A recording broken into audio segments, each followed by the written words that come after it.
Hello and welcome to today's episode of the Home Rockstar Podcast. Excited for today's episode. We have she's got two businesses actually. She's the founder or co-founder and chief advocate for Professional Independent Consultants of America, which is PICA. She also has ProKo Agency Incorporated, which she's also a founder and CEO. So what she does, in simple words, is she helps people become successful solopreneurs, which I think is really good for this podcast. So I'm excited to hear more about this. But before we do, I want to welcome Liz Steblay to the show. And Liz, are you ready to rock? I'm ready to go. So tell me a story of success in your business that we can be inspired by. So I think going back to year one, when I was self-employed, actually, this was over 20 years ago, I was laid off from a job and I called a former client because I had worked in consulting for a global firm. And I called a former client in Silicon Valley and I said, "Hey, I just got laid off. Do you have any projects? Do you need any help?" And he said, "Are you kidding? How soon can you get here?" So I fell into being an independent consultant before I even had a laptop.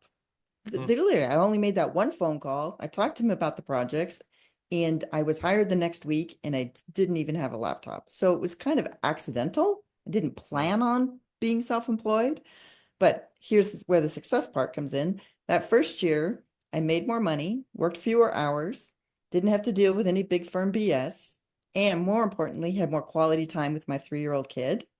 And I said, this is it. I am never going back to a full-time job. And so I just figured it out over the next 20 years, launched two businesses along the way and made it work for me. And then created Wow. the life that I wanted. Wow. That's really cool. Well, you had it pretty lucky, I think, then in the beginning to have such a good, successful time to get started. But I'm wondering, it doesn't always go that way, does it? Like, have there been some mistakes along the way? Can you tell us about a bad note? Oh my gosh, there's been plenty of mistakes. In fact, I've recently published a book that has nearly all of my worst mistakes in it, which was a gut-wrenching project actually to publish that book. Here's probably one of my bigger mistakes. So that first year, everything was great, right? I'm making more money and humming along and living life on my terms. And I had to pay quarterly taxes. And I was caught flat-footed. I hadn't thought about quarterly taxes or prepared for them. And okay, now I don't even remember how much I owed. It was like $10,000 or $12,000 or something. And oh shoot, I don't have the money. And I know I don't want to fall in arrears with the IRS here in the United States. Hmm. And I think I actually ended up borrowing money from my brother or something. But I said, I am never going to be in this situation again because this is way too stressful and I can't live like this. Hmm. For the next 10 years at least, every time a client paid an invoice, I put 50%, well, the first year is 50%, then I lowered it to 40%. So I put 40% of every invoice into a different bank, not my normal bank, because if I log in and I see that I have $6,000 or $8,000 in savings, I'll say to my daughter, "Oh, we've got enough money to go on vacation." I had to hide the money from myself. So 40% went to a different bank. I called it the secret bank because I didn't see it on a daily basis. And then when it was time to pay the quarterly taxes, I'd transfer the money from the secret bank to my normal checking account and I'd pay the taxes. But the magic really came in when it was time to do my annual tax return. And I would have anywhere from $25,000 left over in that secret bank. And in the United States, if you contribute that to your own self-employed retirement account, either a solo 401k or a SEP IRA, that lowers your taxable income dramatically. And so that's the goose that kept giving the golden eggs, right? Because I was lowering my effective tax rate. I was saving more for retirement than I would have if I was an employee. And I was able to invest that in the market. And that money grew over time to the point where I guess 5 years ago, I stopped contributing to my retirement account at all.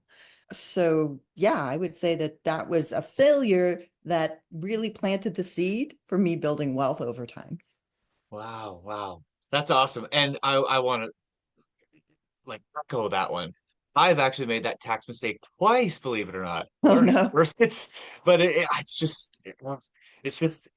I agree with you. It's like, well, first of all, it is something you don't really think about because when you're employed, that just kind of like magically happens, right? Like they Yes, take it off your paycheck, you never even see the money, and so it's kind of like exactly what you just said. It's in a secret account, right?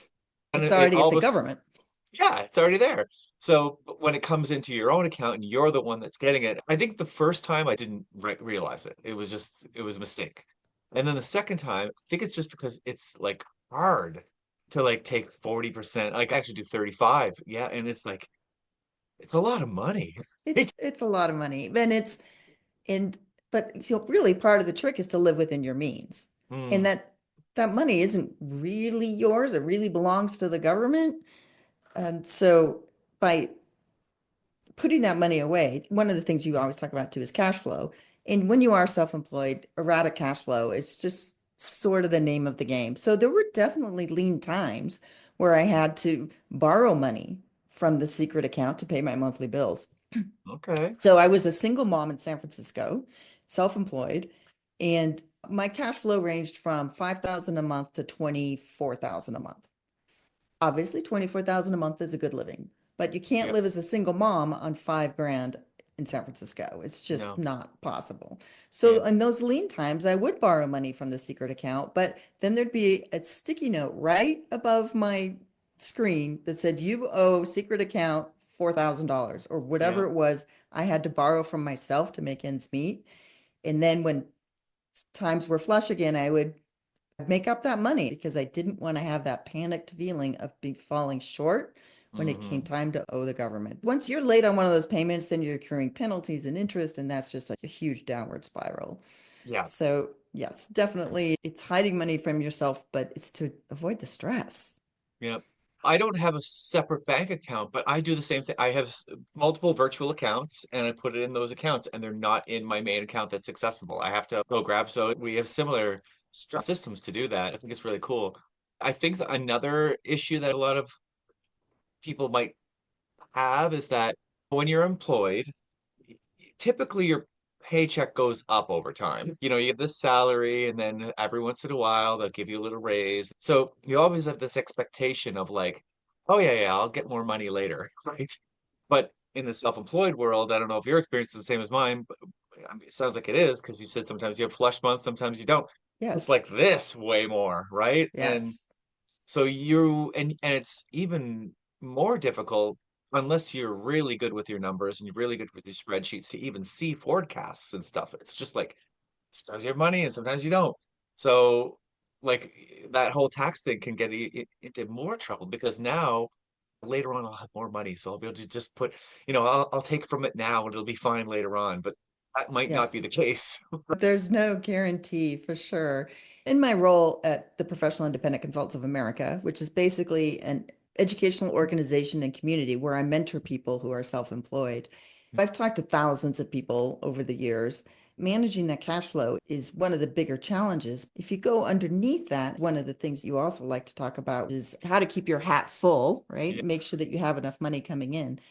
So there's two sides to that, right? So there's the revenue, the money coming inside, and then there's the expenses side. Yeah. Fundamental rule number one, keep your expenses as low as possible. So working from home is definitely the right thing to do because you're not paying rent somewhere. Mhm. So keeping all your expenses as low as possible is number one. But on the revenue side, the mistake people make is when they first step into being self-employed, most of the time they don't charge enough. Yeah. Yeah. They're just too timid. They think, oh, well, I need to discount my rate so I can get my foot in the door. Or if they do independent consulting, executive coaching, or financial planning, and they're leaving a full-time job to do the same type of work, they'll just divide their salary by really the rule of thumb is 2,000 because there's supposedly 2,000 working hours in a year. Mhm. And that gives you a number, but that number is going to be way too low because you still have to charge for yourself in the States, your self-employment tax, Yeah. your own health insurance, your business insurance, the time you're spending to run your business doing administration, billing, and invoicing that's not actually billable time. Hmm. So if you do that formula where you divide your salary by 2,000, you need to add anywhere from 30 to 50% to uplift to cover for all of those extra costs for being your own business. And I see when people step into being self-employed, they don't add that extra 30%. Yep. Yeah, you're 100% right. Like people will just take their salary and maybe bump it up a little bit, but it's not anywhere near enough. I mean, what about sales and marketing? Like, Exactly. What about the upkeep of your own equipment now?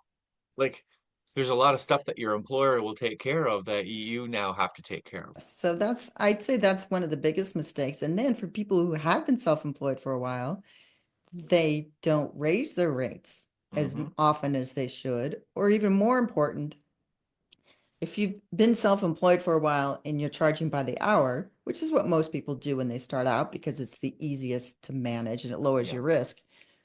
But the more you do something, the the better better you you get. get at it and it takes you less time.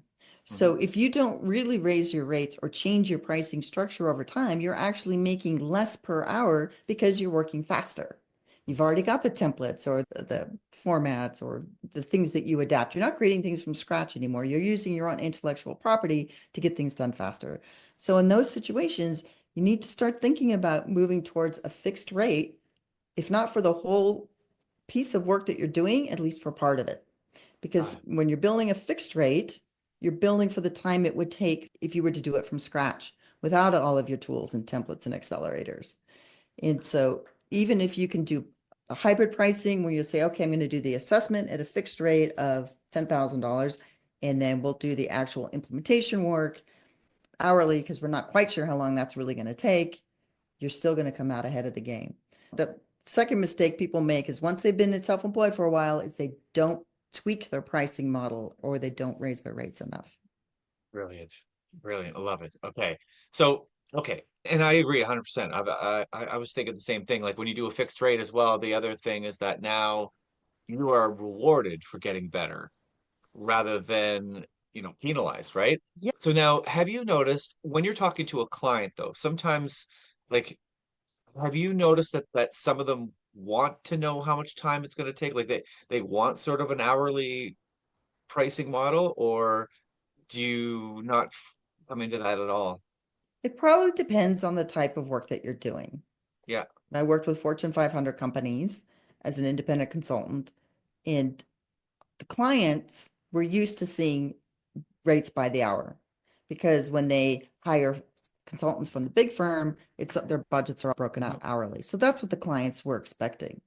But when they started more hybrid pricing, where I'd say, okay, I'm going to do the assessment for a fixed fee, it's going to take me probably 30 hours over 2 weeks.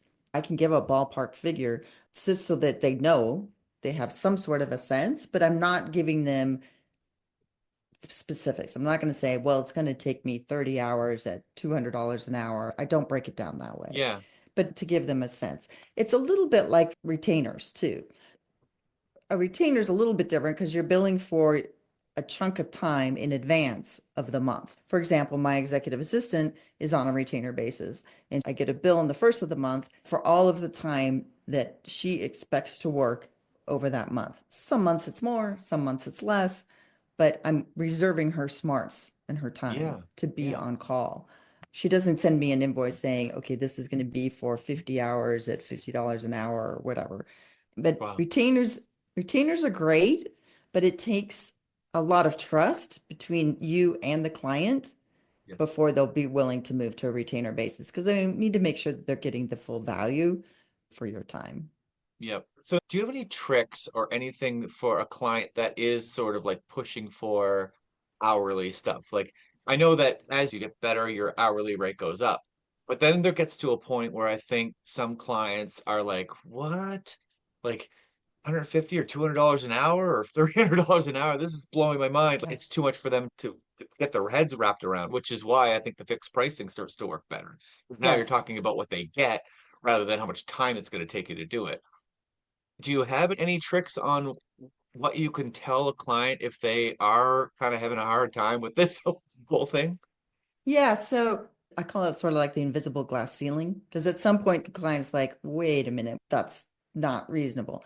So, Mm, for example, my second company that you mentioned when you introduced me is called the ProKo Agency. ProKo is a matchmaking agency for independent consultants who specialize in HR and HR related fields and work effectiveness. And we handle their contracts and help find them work with Fortune 500 companies. We have a really great consultant who had been working with Franklin Templeton Investments for several years. And we kept raising his rate a little bit every time the yearly contract renewed. and it was time to go crossover.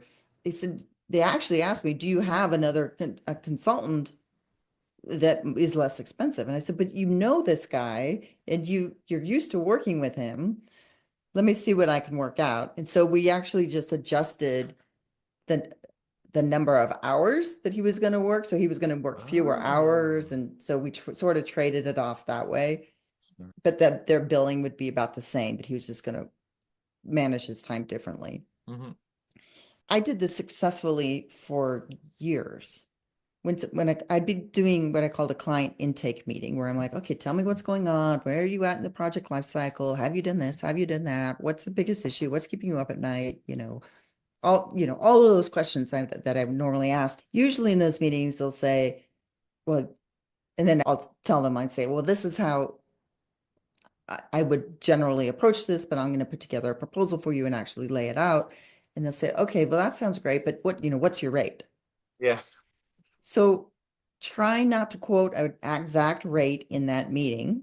Mm-hmm. I would quote a range of rate. I would say, well, my rate ranges between 175 to 225 an hour based on the scope, duration, and complexity of the work. So I'd quote a range. There's something in psychology called the center stage effect. When people have a range of numbers, they gravitate towards the middle. So when I'd say my rate ranges 175 to 225 an hour, I'd say that let me put together a proposal, get back to you, tomorrow or the next day, and I'll put together what I think the level of effort is, about how much it's going to cost, et cetera. And I would do that, and I'd pick a rate in the middle, $200 an hour. And always thought that was fair. Sometimes they try to get me to go down, another $5, $10, but they never pushed me to the low end of the rate because I don't know why. I think every client thought that their situation was particularly complex or difficult, or the scope was larger than they could handle. Of course it was, or why would they be calling an outside person? They never once pushed me to the lower end of the rate. $200 an hour is what the rate I wanted. That's what I thought was fair, was in the middle of the range. So when you quote a range, pick the range, whatever it is, so that the rate you really want is in the middle of the range. And it worked like a charm for 15 years when I was doing independent consulting work. I'd say it's based on the scope, duration, and complexity. Let me get back to you in the next day or two. Worked every single time. Wow. Wow. That's great. So I do something similar. I do ranges as well. And my work is like tech work. So sometimes I have a really good idea of what it's going to take, and sometimes I don't. Right? Yes. So I do have to actually give ranges. But I've noticed that if you charge the low end of that rate, they think they're getting a massive deal. So Yes. it's really cool the way that works, the psychology behind it. And even if like the only time I ever charge on the high end is actually when it takes more time and I'm actually losing money. Usually when I'm charging the highest end, it's like, oh crap, okay, I underquoted. It took a little longer than I thought. But no one's ever upset because it was in the range, right? Mhm. The only time I actually was paid at the high end of my range, and there's two lessons learned out of this story. But anyway, I was in the client meeting, and the program director was visibly stressed out Mm, because they were partway, probably 40% of the way through this systems implementation and the life cycle. And I said, you haven't done anything related to bringing the people along and reassuring them that they're going to still have their jobs after the system's implemented, whatever. So I did organizational change management, which was what I did, change strategy. And so I could tell that he was completely stressed. And I said, I bet you've got people coming by your office at least once, twice a week asking if they're still going to have a job when this is all over. He said, how do you know that? I said, because I've done this type of work for 8 years and this is very typical. So I knew that his sense of urgency was very high. uh-huh. And so when he says, what's your rate? I said, well, actually, I know I didn't quit the range in that situation because I could tell how stressed out he was. I said, listen, I can do an assessment for you in 3 weeks at $225 an hour. And from there, you'll have a strategy and a plan to implement that you can get everybody on board and really diffuse the situation and get things on track. Right. And he said, great. How soon can you start? So I didn't, because I could tell that he was so stressed out. He didn't really have any other options. The systems implementation company they were working with did not have the skill set to handle this, or they would have already done it. I'm like, great, I'm getting that the most I've ever been paid. I'm going to make $225 an hour. But in retrospect, I still should have quoted the range, but I should have quoted it higher Yeah. because I could have gotten more because they were working with a well-known systems implementation IT firm. And I know that the lowest possible rate anybody was billing from them was probably 275 an hour. So if I had even quoted 250, 275, I still would have looked like a deal to that guy. And that combined with his sense of urgency, and he was in an industry, he was in the medical device industry where the profit margins are humongous. Biopharma, pharmaceuticals, tech, those any industry that's got a high margin, they tend to be less price sensitive. So if I had done my normal thing where I'm like, this is my range, and I would have quoted it higher, and let me get back to you, and I would have gone through this checklist of things that influence price sensitivity, I could have made even more money than I did. All of those things are actually in my book, the things to consider when you're quoting a rate. The most important thing though is to try not to quote an exact rate in the meeting. Agree. If people are getting different rates for the same work, how does that work? I mean, let's just pretend like maybe this couple of the clients talk to each other and now they find out that you're charging different rates. How does that work? I've never had that situation actually, heard of Neither, but anybody if it did, situation. Well, then I would fall back on my stock phrase. It depends on the scope, duration, complexity, and maybe even the urgency of the work. So, sure, I normally charge $200 an hour, but these people needed it turned around in 2 weeks. And yeah. normally I would have done it in four. So I charged a premium. Now, as a musician, for example, let's go into a music analogy because if I'm doing a show for, a family gathering or whatever, and they're not rich, but they want some entertainment for their venue versus a big company with lots of money that wants to put on a staff party for their clientele and they've got this huge budget. Why would I charge less for one and more for the other? Like, I know that one can afford more, but how would you justify that in your own head, even? It's what the market will bear. Yeah. And there's no rule that says you have to charge the same price for everybody. I know independent consultants who have a different rate structure or different range of rates if it's a publicly traded corporation or if it's a not-for-profit. Hmm. You could use the phrase rate card, even though these aren't really rate cards, they're not that Yeah. structured. But I just know going into a meeting, this is a nonprofit. I really care about their cause. So I'm going to quote my nonprofit rate for these people because I'm very interested in the work and I think it'll be personally fulfilling for me to do a third again as much if I picked up another corporate client. And that's totally reasonable because Now, what? you're going to get more in what I call the joy fuel.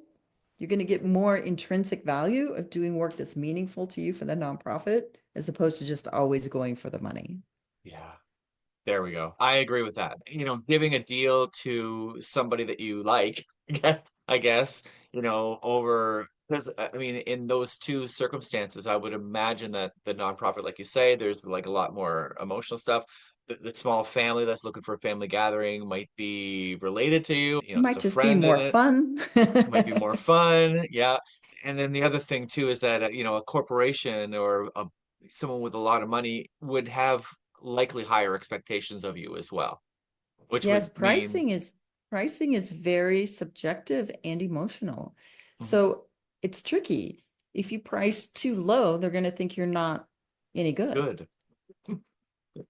Yep. Oh, and that I've found as well. I found that when your price goes up, I actually expected to get less clients because I figured, but it actually ended up there was like the sweet spot where if you bring it too high, then yeah, you do get less clients. But if you're too low, you also get less clients. Yeah, yes. So it's hard to figure out. I always encourage people who are just starting out being self-employed to do, well, back in my day in the last century, we called them informational interviews. Mhm. I'd say reach out to 5 people who you've worked with before or know your work. So it could be former colleagues, former project managers, or anybody that knows your work, or anybody who might be in a position to hire the skills that you have. And say, listen, I'm thinking of doing something different with my career. I'm actually thinking of stepping out on my own. Would you be willing? And I really value your opinion since we worked so closely together on that project 3 years ago. Would you be willing to have a virtual cup of coffee and so I could just pick your brain about this because I'm still on the fence about it? And this is a very low pressure way. I call it the flattery approach. It's a very low pressure way to get some input and then ask these people, when you think of me, what skills or what situations would you think of to hire me or to reach out to me? And are these things that your company would normally hire an external person to do? Why or why not? Have you ever hired somebody like that in the past? And about how much would they charge, or how much do you think would be reasonable to charge? You can ask all kinds of questions because you're just, quote, thinking about going independent. And then you're not committing to it. You're not trying to sell them anything. The thing I particularly like about this approach is it's a way to reconnect with people in your network who may be able to hire you or refer you to other people, but you're not selling anything. You're not trying to explain, there's no sales pressure at all. And then 2, 3 months later, when you've got your website or you're ready to announce your business, or maybe it's even you're working on a logo and you want some feedback on it, these people will be in your corner. They're going to be your champions because you asked for their input early on. The more people are involved in the solution, the more they're going to support the solution going forward. If you force a change on somebody, they're going to be instinctively resistant. But if you ask them early on, what do you think about this? And how could we make this easier? And what would make this better for you? How should we do this? Just get their input, more likely to go along and be willing to support the success of whatever the initiative is. So the same is true when you're stepping into being self-employed. Go do those informational interviews and ask people their opinion. And then when you're ready to launch, say, I took your advice. I decided to price it this way, or I decided to position myself this way. Thank you so much. I'm ready to launch. If you could like it and share it, maybe comment, that would be terrific. Wow. 9 times out of 10, they will. Wow, I love it. Okay, we're running out of time. I want to get to one more last topic before we get to your solo. So tell me a little bit more about learning from the best. Okay, so I did mention referrals. When you're self-employed, referrals, well, it depends on the type of work you do, but I would say that referrals are the lifeblood of your business. People will remember how you make them feel, not just what you do. So when you have a client, make sure that they're happy, follow up with them after, 3 months later, touch base with them again. How's it working out? Are you liking it? Did you want any tweaks, whatever? But learning from the best, one of the people that I really admire is a woman named Stacy Brown Randall. And she wrote this little book, because it's actually not very thick, and it's called Generating Business Referrals Without Asking. Generating business referrals without asking, a simple 5-step plan to referral explosion. Because Stacy and I are in alignment in that selling sucks. Nobody likes sales. Nobody wants to be sold. Nobody wants to be doing selling. Well, that's not true. There are people that make a good living doing selling, but when you're self-employed, it's the part most of us hate the most.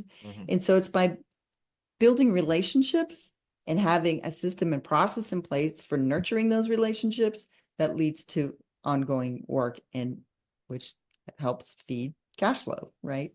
So one of my favorite blogs, I've been blogging for 8 years, and most of that's already now in the book.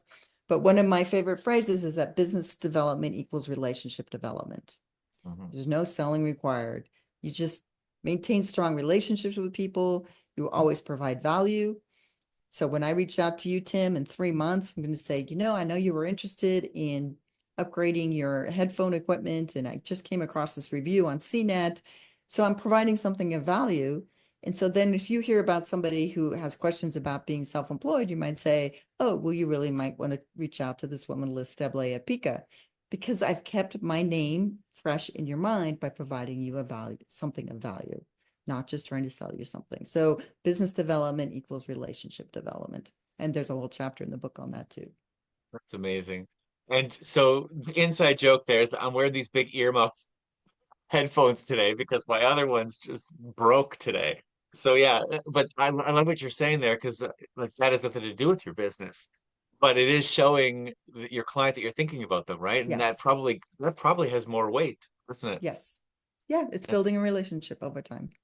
And it's showing that you're listening and paying attention too, because it's not just about you trying to find a way to sneak your offer in there. It's like, oh, I noticed something totally unrelated to my business that obviously he's looking for, right? And Yes. I'm going to offer that. So, Yeah. So one of my other phrases is always think APV, which sounds a little bit like a venereal disease, oh, but it stands for always provide value.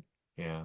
So whenever I send an email or even when I do an out of office message when I'm on vacation, in the postscript, I'll say, here's a link to my latest blog or something to add value to every single communication or interaction. So tell me what's exciting in your business then. So what is exciting for my business is actually the launch of my book, which is called Succeeding as a Solopreneur: 6 Keys to Taking the Leap, Building Wealth, Finding Clients and Building Wealth. I've been self-employed for 20 years. I've built and launched 2 businesses, one of them which represents independent consultants, the other one which helps people step into being self-employed and build and launch successful solopreneur careers. And I've led workshops and webinars and boot camps, and all of my best thinking is in the book now. And so I think that's really exciting, and that you don't have to wade through the dozens of blogs that I've written or the things on PICA's websites, that you can really just get it all in a book, ebook, or audiobook. And it's the 6 keys to take you from whether or not you're ready to take the leap to building wealth over time. And the best way to find out about the book, because succeeding as a solopreneur is hard to spell, is to go to the landing page for the book, which is 6keys.info. Nice. Not .com. Remember, I'm all about keeping expenses low. So 6keys.info, and that's the landing page for the book. And from there, you can learn more about me. That'll take you to my LinkedIn profile. You can book free 15-minute sessions where you can ask me anything, or I run private boot camps. If you really you're sure you want to go for it, you want me to coach you and mentor you through all the 6 keys, or you can just join PICA to get more tools and templates and things. So anyway, the landing page is 6keys.info, and I'm very excited about the book because it's super practical. There's sample websites in there. There's ways to create your LinkedIn profile so that you're attracting customers and making it more about them and not all about you, which sounds counterintuitive because it's your Mm-hmm. profile. There's Mm-hmm. common tax deductions. You name it, it's all in the book. So that's what I'm excited about. 6keys.info. That sounds amazing. And, just from this conversation with you, I mean, I've been self-employed for a long time too, and as a solopreneur, and the things that you're talking about are like real. Yes. They're like, oh my, wow, okay, that's something I experienced too. So, you can tell that you've been through those trenches and probably come up with a lot of solutions to get you around them. So that's really cool. Thank you so much for that book, because I think it's going to be really helpful to a lot of people. Thank you. Yes. The people who have read it keep telling me, hey, I just bought it for a friend and now I told somebody else about it, because it's full of practical advice. I've been channeling my parents, both who have been gone now for more than 20 years. My dad was an entrepreneur, and so that's where I think I got my entrepreneurial spirit. My mom raised 5 kids, so she worked at home a lot. She was known for her practical advice. The book is not theoretical, it's very practical. Well, that speaks to me. Thank you so much. And I was going to ask you how to get in touch with you. 6keys.info, right? Yeah, that's the easiest way. And then you can connect to my LinkedIn. This has been a lot of fun. Yes, my pleasure, Tim. Who's your favorite rock star? David Bowie. Really? Right Yes, I'm a on. huge David Bowie fan. So I'm still so sad that he's no longer with us and recording. But Mhm. yeah, that's my happy music right there. Mine is the Beatles. It's got to be the Beatles. Same Right sort of on. era, though. Yeah, I know. They don't make music like they used to. Awesome. Well, thank you again. And to the listeners, make sure you subscribe. We'll see you next time on the Work at Home Rockstar podcast. And if you could go to workathomerockstar.com, you can find out all about this.